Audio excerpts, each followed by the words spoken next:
We do want to send it over to Republican Congressman Clay Higgins of Louisiana to discuss today's top stories. Hi, Congressman. Thanks so much for joining us. Yes, ma'am. All right, so first, let's start. Thank you. We appreciate your time. Let's start with Mueller. The Mueller hearing, of course, wrapping up yesterday. The president claiming vindication after the testimony from the former special counsel. What is your reaction for Mueller's remarks? Did it raise any questions for you? Well, it was a sad spectacle, was it not, and reflective of the Democrats' obsession with injuring this president and the administration and posturing themselves for 2020. But I have to say that as a compassionate human being, I felt bad for Mr. Mueller. The Democrats had to have known, that the staff, the committee staff must have known that he was perhaps not quite feeling well and not up to that level of questioning and pressure, and it was wrong for them to call that man. This man served his country. We can agree or disagree with his postures and policies and the way he conducted his investigation and what he knew or didn't know. But we should all agree that we should treat our fellow man with respect, and certainly our elders that are not feeling well.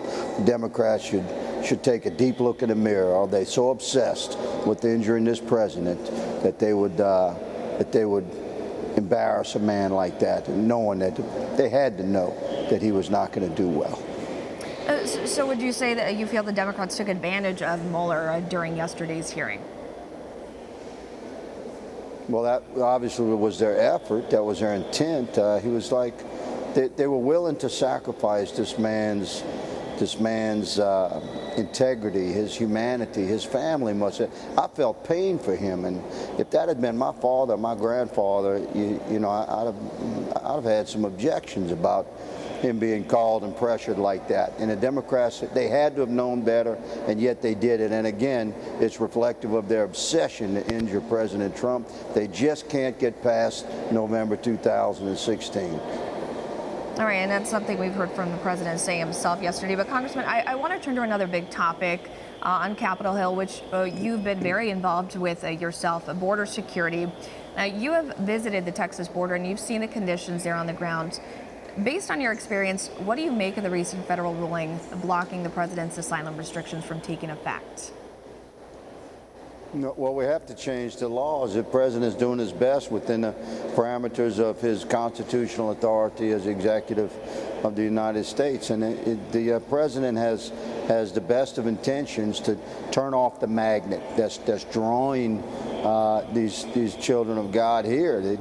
You know, the cartel is running them, yes. There's human trafficking, yes. There's incredible suffering, yes. But the huge magnet is the draw of our laws here and the asylum, the means by which a reasonable fear, a credible fear is determined, has to be adjusted because it's changed. Since the cartel started taking advantage of the Flores settlement and making billions and billions of dollars on human trafficking, we have not adjusted our laws, and the president is doing his best, but he's being blocked by activist judges, and that's wrong. Well, and do you think the ruling hinders CBP agents from carrying out their primary duty, which is, of course, to secure the border, considering the unprecedented number of migrants that are attempting to flow across the border? Those guys are doing their best. You know, I'm in constant contact with them. I have friends on the border, law enforcement professionals. They send me texts and emails and videos, etc.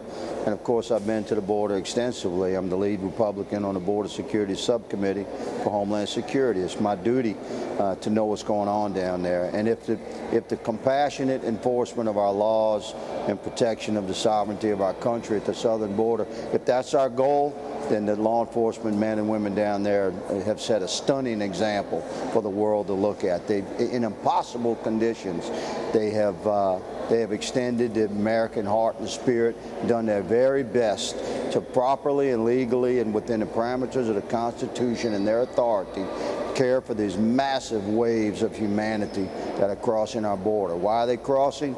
Because Congress has failed to address the law. The president is trying through the executive branch. Men like myself and my colleagues, conservative colleagues, we're trying in Congress. But I believe the Democrats want this wave after wave of humanity crossing into our country illegally. They have some vision of growing their power by that sort of a strategy. And President Trump has, of course, vowed to fight the ruling in hopes of pursuing some sort of change. We'll see what happens with that. Thanks so much for your time, Congressman. We appreciate that. Yes, ma'am. Want to see more videos like this? Click on the link below and subscribe to One America News on YouTube. And call your cable provider and kindly demand that One America News is added to your lineup. Call and subscribe today.